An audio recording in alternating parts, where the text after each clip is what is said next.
తెలంగాణలో రాజకీయం ఇప్పుడు గ్రామ స్థాయిలో వేడి పెంచుతోంది. త్వరలోనే స్థానిక సంస్థల ఎన్నికలు నగారం మోగే అవకాశం ఉండడంతో అస్త్ర శాస్త్రాలతో సిద్ధమవుతున్నాయి. ప్రధాన పార్టీలు అటు అధికార పార్టీ కాంగ్రెస్ ప్రధాన ప్రతిపక్షంగా బీఆర్ఎస్ సై అంటే సై అంటున్నాయి. మరో ప్రతిపక్షం బీజేపీ కూడా ఈ దఫా తగ్గేదేలే అంటోంది.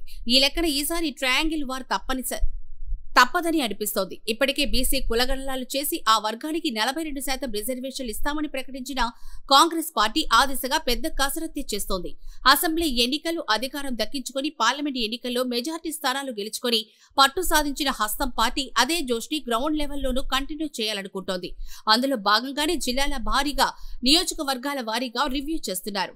ఇన్ఛార్జి మీనాక్షి నటరాజన్ పార్టీల గుర్తింపు ఉండని సర్పంచ్ ఎన్నికల మొదలు ఎంపీటీసీ జెడ్పీటీసీ ఎన్నికల దాకా గెలుపు గుర్రాలను ఎంపిక చేసే పనిలో ఉన్నారు.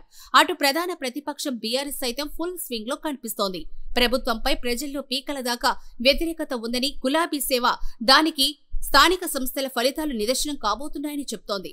ఇప్పటికే గ్రామ స్థాయిలో నేతలను కేడర్ను సందర్భం చేసే పనిలో నిమగ్నమైపోయింది. ప్రభుత్వంపై వ్యతిరేకత ఏ స్థాయిలో ఉందో లోకల్ బాడీ ఎన్నికలతో తేలిపోతుంది అంటున్న గులాబీ నేతలు ఎప్పుడు ఎలక్షన్స్ పెట్టినా సత్తా చూపిస్తామంటున్నారు. తెలంగాణ బీజేపీలో మునిపెన్నడూ లేని జోష్ ఇప్పుడు కనిపిస్తోంది. అందుకే స్థానిక సమరంలో ఆ పార్టీ నేను సైతం అంటోంది. అసెంబ్లీ పార్లమెంటు ఎన్నికల్లో పెరిగిన గ్రాఫ్ ను మరింత పెంచుకోవాలనుకుంటున్న కమలదళం కాంగ్రెస్ టీఆర్ఎస్ లను ధీటుగా లోకల్ బాడీ ఎలక్షన్స్ కు సిద్ధమవుతోంది.